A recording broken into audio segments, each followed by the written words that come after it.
Welcome to the Late Night Race Review.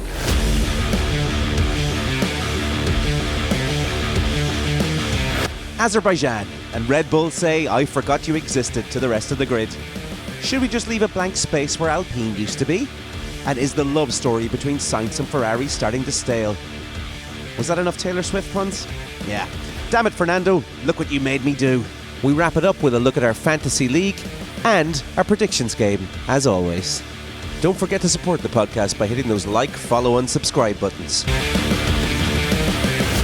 Welcome to the Late Night Race Review. I am Owen Scott, and with me, as always, is the beautiful Dave Jericho and the scintillating Isidro Gonçalves.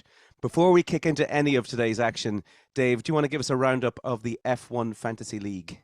I'm with you in spirit, Scotty, but my my soul is destroyed from that race.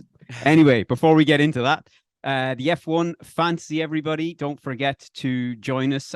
You can search for us using Late Night Race Review in the search on the official F1 Fantasy League. But a quick update, we still have Stop Inventing at the top of the table.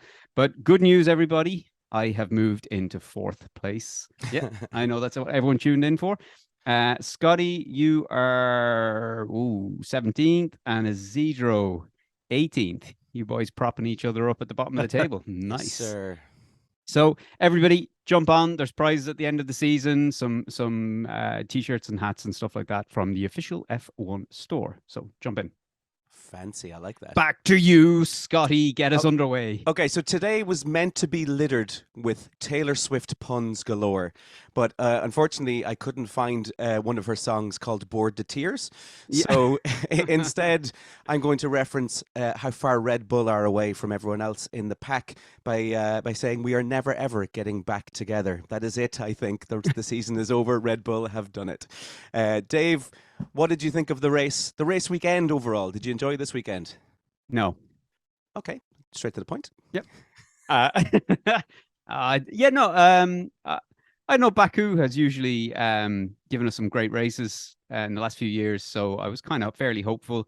Not a big fan. I don't know whether we're going to jump into this later, but sure, I'll talk about it now. But the new sort of format, sort of the qualifying. I know sprint races are not new to us now, but the shootout qualifying on the Saturday morning doesn't add anything for me.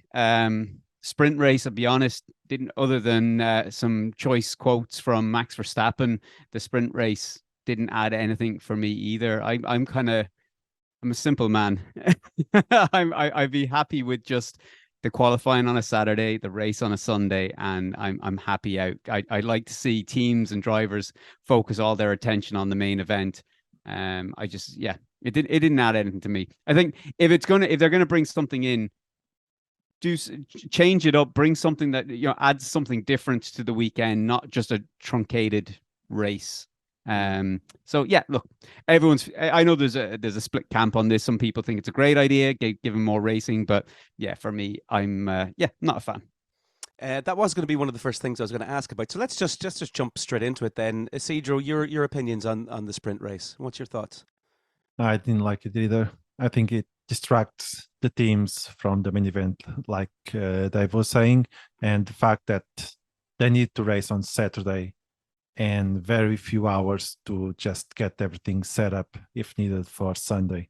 So the things that happen on Saturday, like the accident with Tsunoda, for instance, it might cost time and money to the teams. And I think that affects the main event, which is Sunday race, not the sprint race. And even this, the twist they made the sprint, no, not a fan either. Okay. I saw, Dave, go on, yeah, before I go on. No, I was just going to say as well, I mean, if we have to have it, I'd like to see something like, even like on, say, that the qualifying format that they have on the Saturday, like it's still, they call it a shootout qualifying, but it's not really, like it's the same. I know each get one set of tires, but the soft compound makes absolutely no sense because they only last, you can only use one set of tires, and they they'll only last your one lap at full tilt. So once you've done your hot lap, you're not going to probably, very rarely are you going to set a time quicker. So that having, I don't know what it is, 8 minutes or something like that for the SQ3, it makes no sense. So I'd like to see something like basically they fuel the cars, they go out, and you've got basically your out lap, you have a hot lap, cool down lap, and another hot lap. And you do that as soon as you go out, you don't come back into the pits unless there's obviously some mechanical issue. But you go out, you do your warm-up lap or your out lap, then you go straight into your hot lap, cool down, then another hot lap. So on each set of tires, you get 2 hot laps, and that's it. You don't get, and it's a proper shootout. You don't get any, you don't get like 8 minutes, 10 minutes or whatever to go. But I was thinking, that film Legend, Tom Hardy, the one about the Cray brothers. Yeah. And all I could think of when I kept hearing the shootout, and I was just like, this isn't a shootout. And I could just think of that scene where he's like, I wanted a proper shootout. And your man standing there with the rolling pin, like, you go, what are you going to do that? Bake me a cake. Sorry. I've heard a lot of different opinions about it. I heard the biggest thing really was Sky were commenting that the numbers were down for the actual qualifying on Friday because a lot of people wouldn't have been finished work or whatever. So I see that as a big minus. If it's going to be taken away from those numbers, I imagine it won't be around for too long. But as well as that, you have the qualifying for the main race on a Friday. Then you're slapping in this kind of filler, basically. Yeah. And then you've got the main race on a Sunday. So it's a kind of big gap between you bookend the main event with just filler in the middle. It's like going to a concert and you're like, they open with a belter and you're like, great. And then it's just a load of ballads in the middle and you're like, oh, sweet Jesus, come on, get on with the encores. And then you get the main event or the encore at the end. Yeah, that's exactly what this weekend was like. Here's the entirety of our new album. Oh, great. Yeah, exactly. Except the problem with this weekend is they filled the middle with the ballads. And when we were looking for the encores for the main event, we just got like that, the crap, the filler from the new album that no one wants to hear. Like, so it was just a brutal one. Right, we'll stick with the sprint race, sort of. I just want to touch on that incident. We won't go through the whole sprint race, but that incident between Max and George, who was at fault? Prince George, yeah. Who was at fault between King Max and Princess George? Did you call Princess George? Yeah, that wasn't me. That's one of Max Verstappen's quality quotes from the weekend. Oh right, okay, I didn't see that. Called him Princess George and dickhead, obviously. Brilliant stuff, Dave. Where do you stand? Who was at fault? Oh, sorry. I thought you meant on the dickhead thing. No. I stand with Max on the dickhead quote. No, I'll be honest. Racing incident. I think. Yeah, I think George Russell. I'd side with George Russell on this one. I think Max Verstappen just being a bit mouthy. Like I said, he'd have done the exact same maneuver against Hamilton in that kind of in that a couple of seasons ago. So I don't think there was much in it. Yeah, he'll. I'd side with Russell on it. Cedro? I go with Max. I think Russell should be a bit more careful. I mean, it was just tire to tire, and then Max went to the barrier. It could be a lot worse if it was the tire.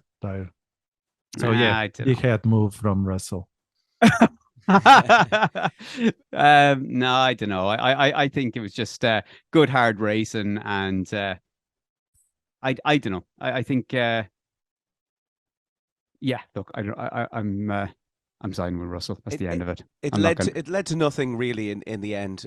Minimal points limited for Max. To be honest, he can do with losing a few anyway. But then again begs the question: what if George went straight through Max and destroyed his car?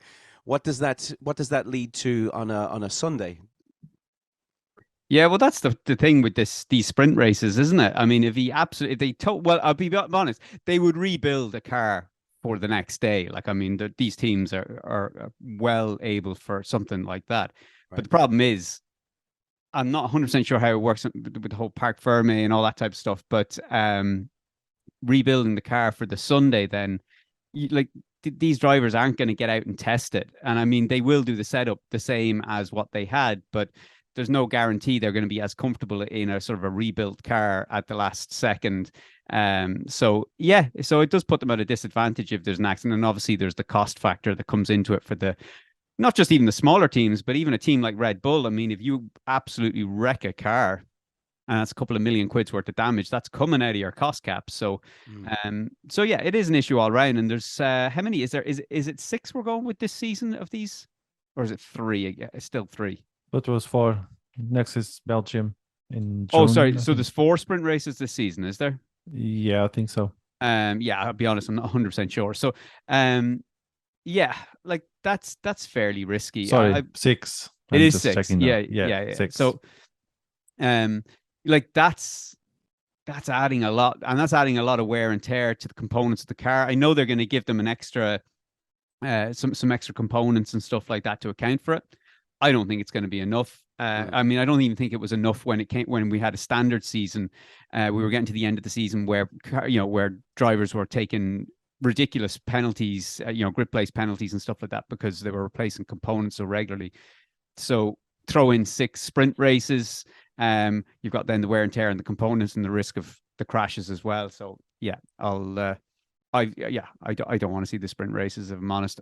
Yeah, for the sake of 8 points, when say on a Sunday you could finish say 6th and get those 8 points again, it's pretty inconsequential. It's just about trying to get some the TV coverage, the sponsors. Yeah. It's just a marketing thing. I was having a conversation with someone earlier today, and it's kind of, I don't know, the sport that I kind of grew up watching and I love. This I don't know what it is about this season particularly, but I really feel it disappearing. Like it's just not the same for some reason. Not for some reason, it's obvious why. But yeah, if it keeps going in this direction, it's just becoming a marketing machine now at this stage. I'm not liking it now at this moment in time. Yeah, the next thing I think on the card for F1 is maybe VAR type incidents for say George and Max, and then we'll get they'll have to hold the race. Everyone has to stop until the incident has been looked at. Oh, actually, that's another thing. Actually, I wanted to say. Actually, no, we'll get on to that because I'm jumping ahead. Okay. We'll talk about that when we get into the race. Nicely controlled, Dave. Well done. Thanks. Okay, so let's start off with our sprint winner and race winner for the weekend, Checo Perez. Phenomenal weekend yet again. He loves this track, doesn't he, Isidro? Yeah, this another city circuit, and Perez proved that he's definitely the contender for this year championship. I'm sure Verstappen is not happy that the distance between them is getting shorter each race, but it was very good to see Perez getting the first place in this kind of boring race. I think the only interesting thing was to see who would hit the turn 13 side, and that was it. Yeah, yeah. Was Perez a little bit fortunate over the weekend with a lot of Max's problems, Dave? What do you think? That's a good question, actually. I'm not really sure of the honest answer. I mean, I know they were saying on the sprint race that they reckon he was down by half a second with the damage that was on his car, which is kind of stands to sort of the data. On the race pace, he did say he was having issues sort of early on in the race. I don't know whether that was the be all and end all, though. I just don't think he quite had the pace up against Perez. Is it possible, say the safety car, if they'd timed that correctly, or I think the big issue was with balance. Max was saying that it took him up until the last 10 laps to actually sort that out in the car. I don't know. Well, a different race. Yeah, I mean, it could be, but I mean, I'll be honest, I don't know. I take what Max says sometimes with a pinch of salt, because he's started to become a bit of a moaning driver. And look, I like Max Verstappen, and I was delighted to see him win his world championships, but he's just become, things that just don't go his way, he moans about, and things that are just incidental and don't really have any bear any impact, he kind of moans about as well. So, but that being said, the pit stop, I was thinking about this before we got on the podcast.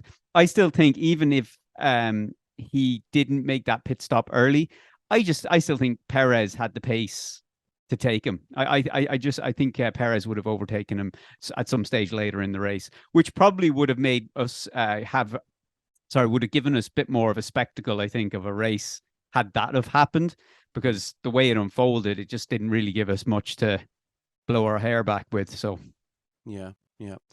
What is it about these tracks, Cedro, that gives Checo a slight advantage? I think he just first he likes that kind of circuits, and second, I think this time or this year, he's trying to be as good as he is and try to drive as fast as he can to get Max. I think last year he realized that Max is not gonna help him if he needed. So I think he's just counting with himself. He's not expecting any help from his co-worker. Dave? Yeah, no, I agree with what Isidro said there. I think Perez has learned the lesson the hard way. Like he played the good soldier when he sort of helped Verstappen with his title, with his first world title. Like he played an absolute baller of a teammate with assisting Max Verstappen like that season, and then realized quite swiftly that when it came to returning that favor to him, it wasn't going to be forthcoming. So I think now maybe we're seeing a little bit more of an aggressive Perez who wants to, like he's there a long time. I'm not sure what age he is, but I'll be honest, I don't know how much longevity he has in the sport. I mean, he's not quite the likes of an Alonso or something like that, who might, you could see being around till he's in his 40s. I don't know. Especially not a Red Bull. I don't think Red Bull would keep a driver around that long. Yeah. So I think maybe he's thinking, I have the car under me, and I'm not going to play second fiddle to Max this year, and I'm going to be a bit more aggressive. So yeah, as much as he likes these circuits, I think that's what we're going to see a bit more this year. So I'm looking forward to it because I'll be rooting for Perez this season now to take a win. I think that everyone is in the same boat here. Yeah. Perez said after the race, he said he felt lucky his tires didn't explode near the end of the race. I think it was very close between us today, and we were both racing our hardest, but we managed to keep him under control, is what he said about Max. Very interesting. That Perez managed to keep him under control. Yeah. Him and his, obviously, whoever he has in his side of the garage. Yeah. So very interesting. Yeah, there was some. You could tell as well in the post-race interviews when Max was talking, like he was sort of biting his tongue a little bit about what he on his answers, like when he was sort of asked about, that he didn't have the pace against Checo and stuff like that, and rather than sort of launching into a sort of a response that you would expect, he just sort of kind of goes, he kind of went into the straight out of the playbook where it's just like, oh, it's a long season, blah blah blah. Just went literally with a bog standard, bog standard script answer. So you could tell, I think he took that one a little hard, but I don't know. I mean, I'll be honest, it's been a bit of a naff start to the season. I'm not really too excited yet, but I'm kind of hoping this gives us a little bit of promise that we're going to see a little bit of a battle between two teammates. We don't get this too often, so hopefully this season now that we'll get it, because sure as shit we ain't getting them battling with anybody else on the grid. So no, and I joked about it in the previous pod, and everyone laughed, but I would I'd like a Division 1 and a Division 2. So Red Bull can go and compete in their own division, and then everyone else can compete for another title, if that's okay, because that's just what's happening. But it's good to see Perez and Verstappen at least going at each other a little bit. It gives it a little bit of interest, doesn't it? Yeah, but that's again, and hopefully he's going to be aggressive this year, and that he's not willing to play that second fiddle, because then it should give us something to look forward to this season. Yeah. Okay, let's move on to Leclerc. Finally, the Ferraris seem to be waking up a little bit. Leclerc's weekend was nice and solid, Dave. Yeah, I mean, he I suppose he had as good a race as he could have expected. I'm curious. I couldn't quite figure it out as to what, and obviously if Ferrari haven't figured it out, I'm sure shit I'm not going to figure it out. But it's just he has the single lap pace over the Ferrari, over the Red Bulls this weekend. Hence why he was on pole.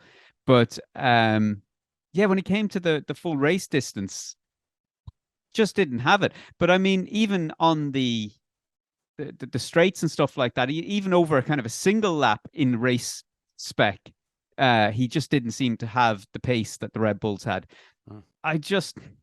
Yeah, those Red Bulls, I just don't. I'd love to know what's, how long it's going to be before other teams kind of realize what is being done, and sort of adjust their cars accordingly, so we can get some even racing.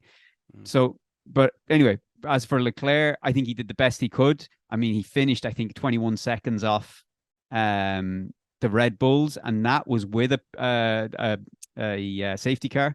Yeah. So, I mean, take that out, and God only knows where what the time could have been, 30 seconds or something. So, yeah, look, did a good job. Got a good haul of points. So look, move on to Miami, and hopefully they can build on this and find a bit of a formula that can at least kind of sort of get up on the tails of the Red Bulls for the rest of the season. Yeah, 22 points in total this weekend, which is great for Ferrari. They really needed it, and Sainz in fifth as well. Is it starting to pick up a siege, or do you think, from what you see this weekend for Ferrari, can they be positive going into Miami? Yeah, I did like to see what Ferrari did this weekend, and if they can keep up, we'll see in Miami. If they can do the same race, keep the same pace for Miami, then I think that things will get slightly more interesting for the middle table. By middle, I say second, third, fourth. So Ferrari, Aston Martin, Mercedes. But this is not enough to see that Ferrari is up in their game now. I need to see more. I'd like you to refer to middle table as Division 2 from now on, if that's okay. Dave, go on. What's everyone think about Sainz, though? I mean, I think I started out when we had the first race of the season. I was hyping Sainz to be the sort of the better driver coming out on top this season. But it's really not going that way at all. Like, he wasn't with it. He wasn't with that car at all. I mean, I think he was probably on pace with the Mercedes and the Aston Martins today. Like, Leclerc was completely, like, it was in a different league to Carlos Sainz. So I don't know. Anyone got any thoughts on that? I was watching it, and I was just like, nah, this isn't. It's not looking like it's going to be Sainz's year to stand out. No, I don't think so. I think Sainz will be the second for Ferrari. Leclerc has not been very good. It's been 4 races, and he only finished 2. But do you know, out of 19 pole positions that Leclerc has had, and I'd have to try and dig out the stat again. But I think he's only managed to win 4 races out of starting on pole, 19 out of 19 pole positions. That's a shitty fucking return. Like, that is, there's something wrong there. That's showing that, like, that the car has the race pace. Then car has the single lap pace, but then it also questions, is that an issue with your driver? Is it an issue with your race spec car? They're not good stats. Are you trying to start the rumor that Hamilton may join Ferrari next year, and Sainz or Leclerc move to Mercedes? No. If Hamilton leaves Mercedes, we all know Mick Schumacher is taking that seat. You heard it here first, everyone. Dave has advocated for Hamilton to Ferrari and Leclerc to Mercedes. Carlos Sainz said afterwards, I had to focus on controlling Lewis and to make no mistakes, but there was no confidence to push the car, he said, or to get too close to the walls. Wow. There you go. No confidence. He doesn't have any confidence in the car, apparently. So, well, we don't have confidence in him.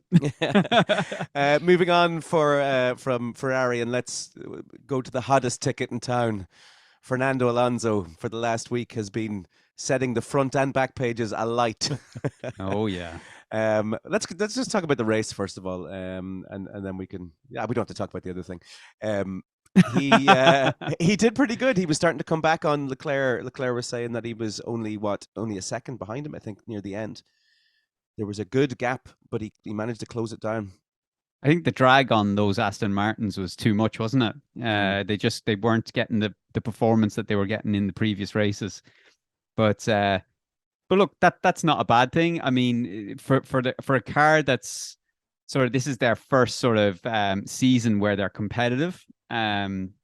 having a race like this is a good learning experience to see, where improvements can be made during the season development. So I think they did very well. I mean, I think where was I think he fifth, was it? No, sixth, was it? He came? No, hang on a second. I have to check. P4 for Alonso and P6. Oh no, Yeah, sorry, I was thinking of the sprint Stroll race. P7. Sorry. Yeah, so I was thinking of the sprint race. So like, I don't think that's bad. Like, I mean, that's a great result from Alonso in a car that's kind of draggy on a track that does not like that at all. And Stroll, yeah, I mean, he had a couple of issues throughout the race. I think he tipped the wall once or twice or something like that during the race. Nothing major, but yeah, I think that's great from Aston Martin, and looking forward to them for the rest of the season. It's a growing season for Aston Martin, but not quite a showing season just yet. Isidro, what do you think? I think Aston Martin is slowly getting there, and pinging out to what Dave was saying, that Aston Martins are very strong. I mean, they had a few bumps in this race. They hit the walls, and still no problem, no issues whatsoever. Just kept going. And I think this race Alonso before was the best it could get. Yeah. I think Ferrari was very well this weekend.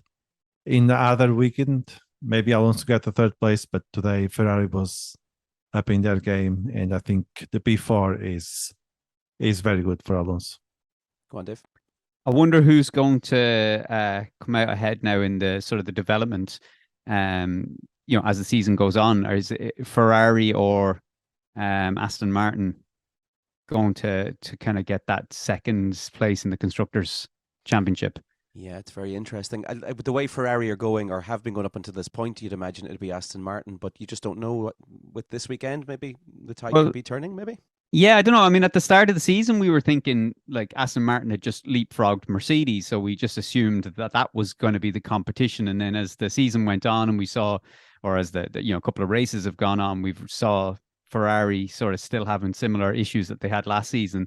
So I think, I don't know. I think Aston Martin could find themselves in a development race with Ferrari for the season. So yeah, I'd be curious to see who comes out on top. That's all. Yeah, it's exciting. Division 2 is exciting in Formula 1 this season. It is, yeah. Division 2 is where it's at.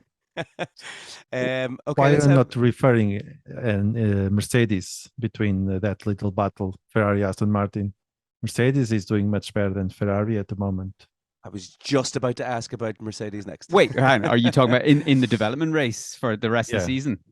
I suppose no particular reason, but as you put me on the spot, I'm going to come up with an answer. I think the reason I didn't say that is because Mercedes have decided to go down this road of this fucking shopping trolley of a car, and every time they come out and say, "I think we found a solution," it turns out that they haven't. So, and Toto Wolff came out, I think the week leading up to this race weekend, saying that they think they've come across a solution, and I really don't think they have. So I think they're stuck with it for the rest of the season, and I think there's only so far that they're going to be able to develop that car. Whereas I think the templates that Ferrari and Ferrari and Aston Martin both have give them a lot more scope for development than what Mercedes have. So there you go. Take that and stick it in your tailpipe. Beautiful, Dave. Let's go to George Russell maybe first. He had a good sprint race where he drove his shopping trolley into people and around the track and managed to get a fourth, but not so great today. Seemed to fall back quite a bit. What happened to Russell today, Dave? What happened to Russell today? Exactly. I don't know. Do you know well, I mean, like his starting position was, I mean, where did he actually start for today's grid? Hang on a second. Let me just quickly check. P11. P11. I mean, it's and we're finished P8. Yeah, so I'm just checking 74 seconds. So I'm just checking the results there and the times. Yeah, like I don't know. I mean, he's doing great in that car. I think he's still, even though he finished behind Lewis, I still think he's performing better in that car, or he's getting more out of that car than Lewis is. And I still think he's more comfortable in that car, more confident in that car. But I mean, he just showed how aggressive he was in that sprint race, and aggressive he was as well in the opening laps of the race as well, not just the sprint race. Mhm. So, yeah, didn't get those the positions they wanted. Again, that's sort of battling with the Aston Martins and stuff like that. And I think as well, you're if you look at it this way as well, just going back to what we were saying about sort of the development race and stuff like that, like they were battling with the Aston Martin. I mean, he had Lance Stroll ahead of him, and that was again a draggy Aston Martin where this track probably didn't suit them, and they still managed to, Stroll still finished ahead of Russell, and Alonso still finished ahead of Hamilton. So I don't know. I think that just shows that when they do go to a track where it's going to be more favorable for the Aston Martin, I think we're just going to go back to seeing sort of maybe how far away Mercedes are from the Aston Martins. So I think, again, it was just that was the best Mercedes we're going to get out of this weekend. Like, I think it was, I think he did reasonably well. Again, you know where my stance is for the sprint race incident. I just think it was good, aggressive driving. He had the inside line. I think maybe there was room for Verstappen to maybe go a little bit wider and for the two of them to get through without him hitting the wall. So yeah, I think he had an okay weekend. Princess George.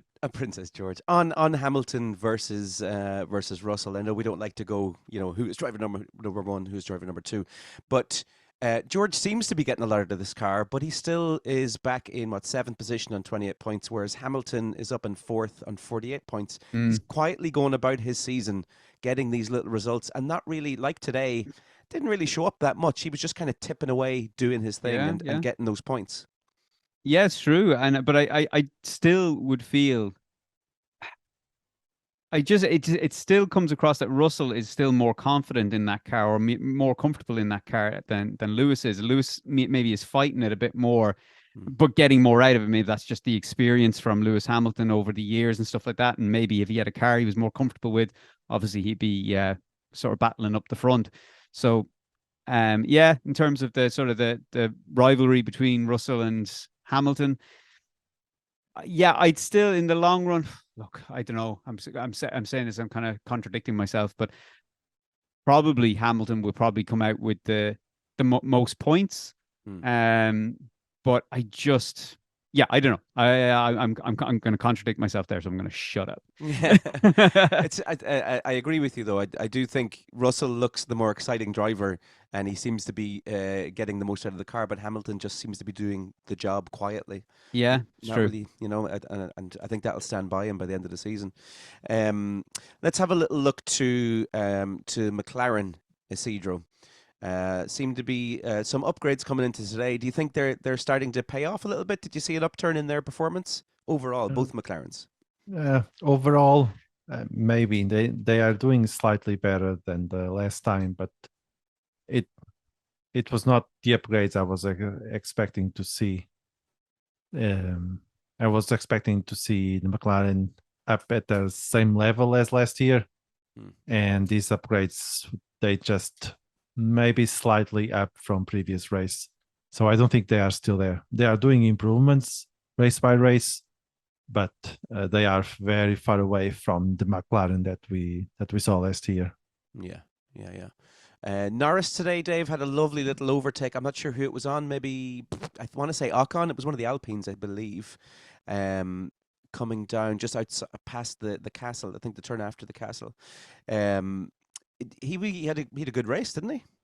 Yeah, he did well. And those McLarens, I think they were saying that their developments that they brought, the upgrades they brought this weekend, were worth about 0.2 per lap, and they reckon during the season they're going to manage to find another 0.2.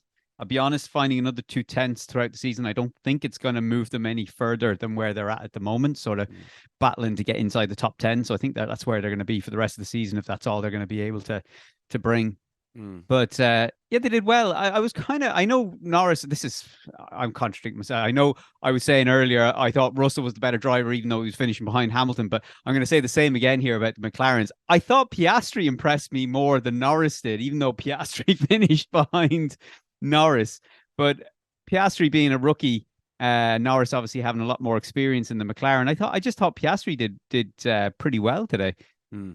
Definitely the best of the rookies. The other ones seem to be falling away quite easily. These days. Yeah. So yeah, no, I'm with you on that definitely. Looking down the grid, then, I mean, the Alpines.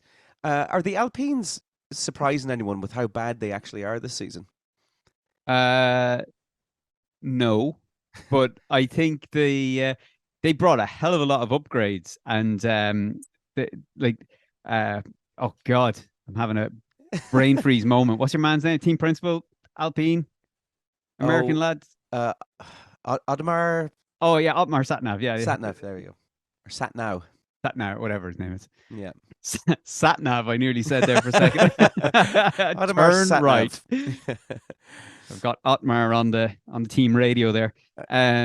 So yeah, he was saying that they before the race they were saying about the upgrades that they brought, and that during the sprint race and the instances that they had, they weren't able to show the performance of those upgrades. Well, we had a full 51 laps of their upgrades, and I did not see the performance in the slightest. I mean, what did we have? We had, let me just again go to the old race results if you have it up there earlier than I do, but yeah, 14th and 15th. Yeah. My God. I mean, that's against McLaren finishing ahead of them, a Haas finishing ahead, like, oh, yeah, the Alpha Tauris ahead, like, I mean, Albon finished ahead of them. That's painful reading. Yeah, those upgrades did nothing for them. horrible. That was brutal. If anything, did worse on Which them. The upgrades, if anything, it did more damage to the Alpines than if they just stay quiet and keep the car. Yeah, it was. There was a lot of potential for them, though. Do you remember when we were talking about the sort of leading in, and we were talking about the sort of the developments and the concept of the car this season? Like, it was huge potential for that car, but it's not paying off at all. Was this the first race where they start racing in pink instead of blue? Yeah, maybe that's the problem. Because was it not the first two races was in the pink? First two, they changed back after the third, after the second. I thought it was the first three. Yes. So, oh yeah, no, I think it was the first two. I think they were in the blue in the last race in Australia. But where did they finish in Australia? Actually, hang on a second. Let's. No one knows. That's how good they are. Yeah. I want to say it was disappointing, but how disappointing is it for Gasly? All of this hope that he was going to get into a better car this season, and for all intents and purposes, he seems that he's in a worse car than he was last year. Well, I don't know. The AlphaTauris have actually, again, they brought upgrades this weekend, and they seem to be working a hell of a lot better than the Alpines. Although Nick de Vries doesn't seem to be doing them any favor. I'm just having a quick look here at Australia. Oh, sweet Lord. Oh, yeah, they both DNF'd in Australia, of course. Yes, remember they crashed into each other horribly. Yeah, I forgot after that bonkers. And then we had that bonkers restart. Yeah, of course, I forgot. The AlphaTauris, though, as well. Actually, before we talk about the AlphaTauris at all, just talk about de Vries, right? This is what bugged me today. When we had the safety car, because Nick de Vries went on and stalled the car, right? Sorry, in the race today. If that was F2, that would have been a virtual safety car, and the car that car would have been removed quite comfortably. But for some reason, in Formula One, they seem to be a little bit more eager to bring out a safety car or a red flag than they are in F2. Now, there's no reason for it. And even when the safety car did come out, it took them like 2 laps before anybody was actually out to remove the car. Although having said that, they were out a little bit too early in the pit stops later on, but they were late getting out to try and get rid of Nick de Vries's car. So yeah, I don't know, that bugs me. There seems to be a little bit of an agenda there towards the race control for Formula One versus F2. And I don't get it. I just thought there was no need. Like, it was slightly off track. A virtual safety car, I thought, should have been more than adequate to remove that car from the track. But But lo and behold, we had a full safety car, and I am pretty sure is because they just want a spectacle, and they've got a Netflix deal, and any opportunity to create a spectacle, they're going to take it. And I know that sounds fucking absolutely like a conspiracy theory, but I guarantee you, someone's been told, if you have the opportunity to make this look great, take it. Yeah, no, I was just about to say it as well. It's money talking. It's more eyes on the sport as well. Yeah. It's definitely something influencing it because it does not make sense. You're right. Yeah.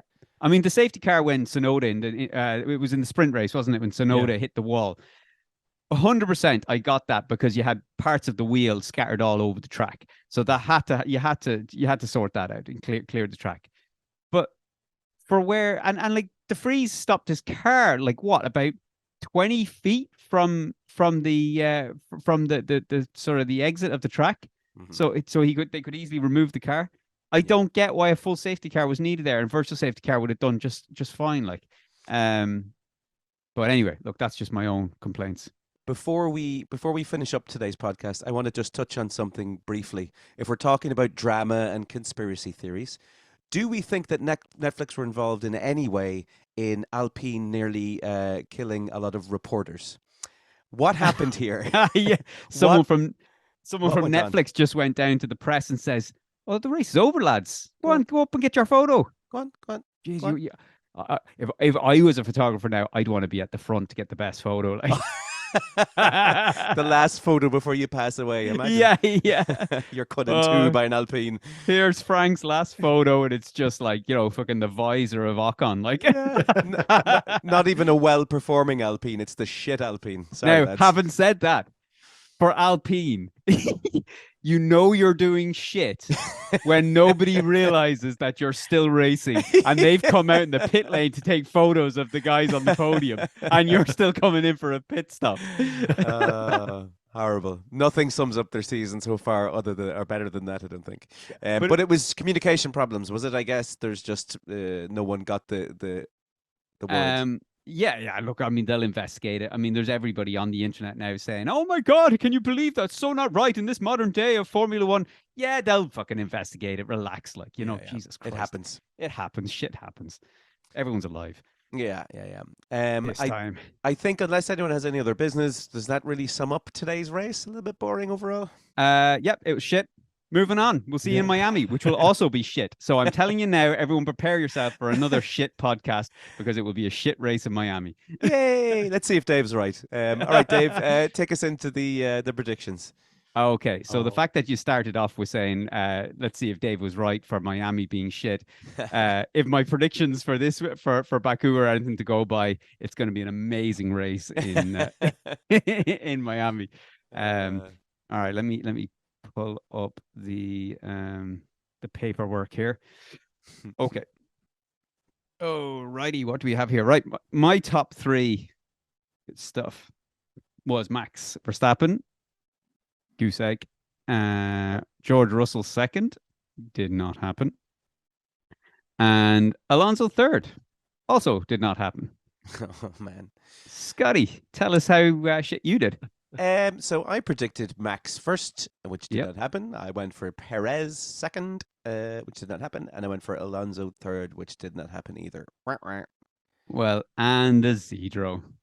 Oh, Max first, Perez second, and Alonso third. Now, I'd like to say this is what you get for copying Scotty's homework, but I didn't copy anyone's homework, and I still got nothing. Never copy the class idiot. You should know that by now. Well, it doesn't get any better. So my flop was Lance Stroll with a DNF, and that did not happen. Now, Lord, Scotty, this is where it gets interesting. Oh. Yeah. Sometimes Lady Luck just dances your way, boys. So mine was Guan Yu Zhou and a DNF, which did happen, luckily. Fantastic. Hey. That was a shot in the dark. Yes. That was. Yes, it was. Yeah. All right. I had Isidro. Hamilton for DNF. Yeah. That also was not even close to happening. I went with a surprise of Albon top 10. Wah, did not happen. What did he get? 12th or something like that. Yeah. Surprise, Scotty. I went with Bottas top 10, which definitely did not happen. He had a Right. stinker today. And a 0. Copying the homework again. Yeah. Albon top 10.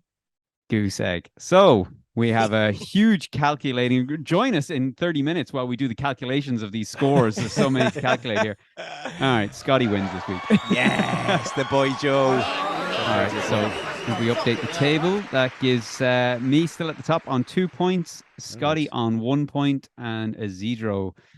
Jesus, Isidro, we're 4 races deep, and you're on goose eggs all around here. I'm coming back, Dave. You better watch your back. Yeah. All right. Okay. Let's get on with the Miami predictions then. So I have. I'm going to play it. Actually, no. I thought I was going to play it safe. I didn't really. I'm going with Max P1. That's kind of safe, I guess. I'm going with Leclerc P2, and I'm going Alonso P3. Ooh. Yeah. That's not safe at all.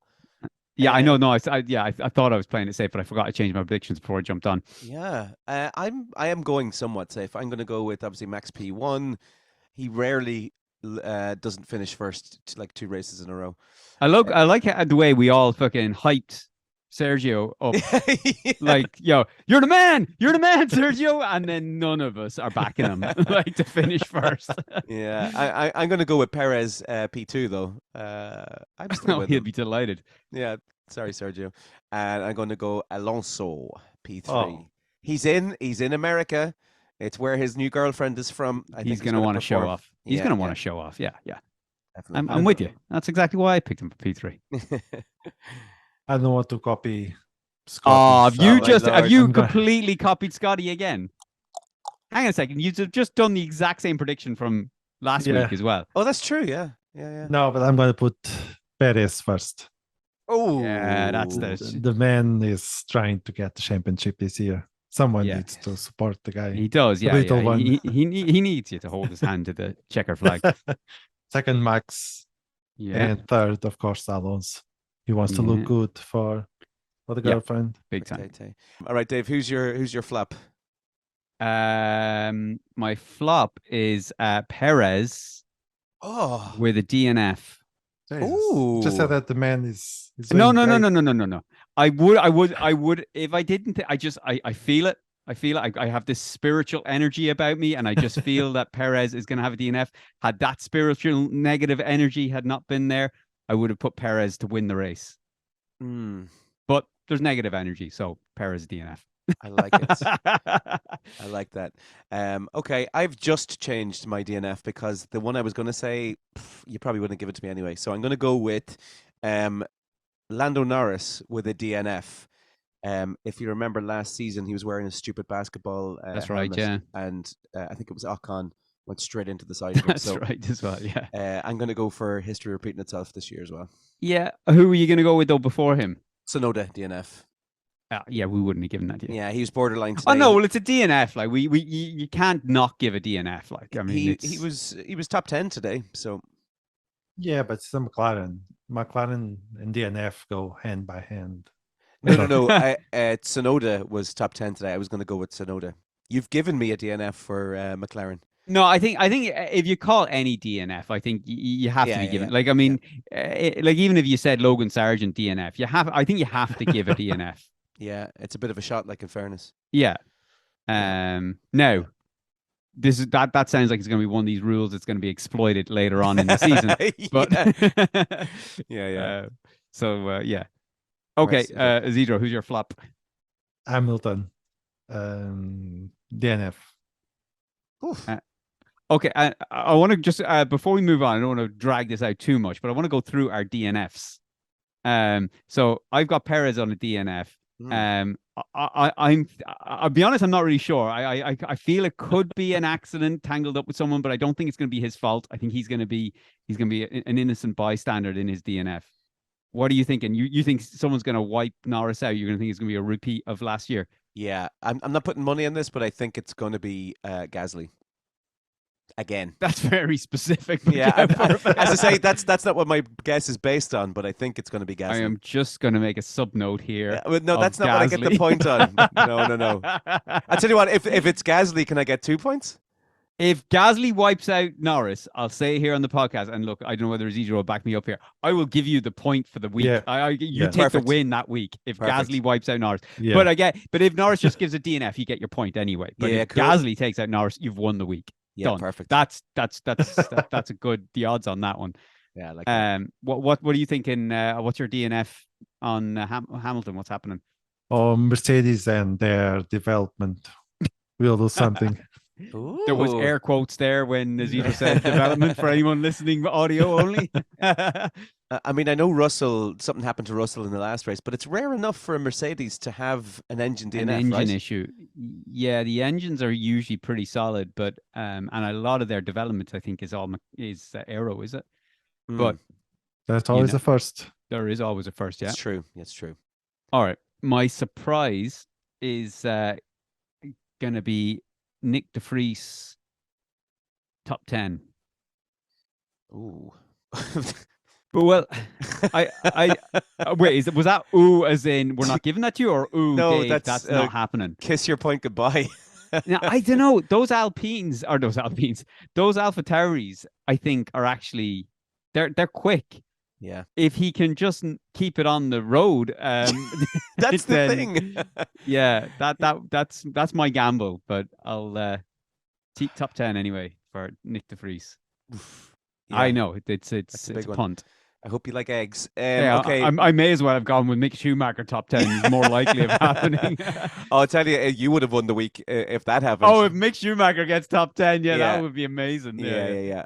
Actually, right. Can we put that as a sub note? Actually, can you have that as well? If Mick Schumacher gets top 10, that you can win the week automatically too. Okay, Mick Schumacher. I like that.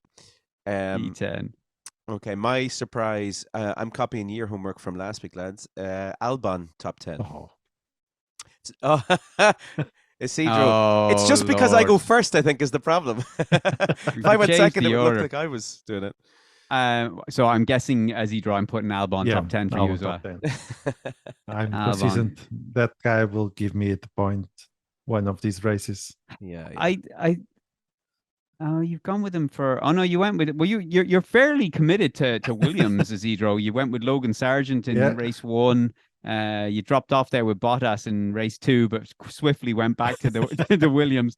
And you'd be delighted to know that Williams have given you no points in all 3 of your guesses. They'll come through. Don't worry. I almost said Logan because it's just American race. That's American driver. Yeah, I don't buy in. He's not doing that well. No, at all. Like so far. So Albon is more likely. He finished 9 last year, I think.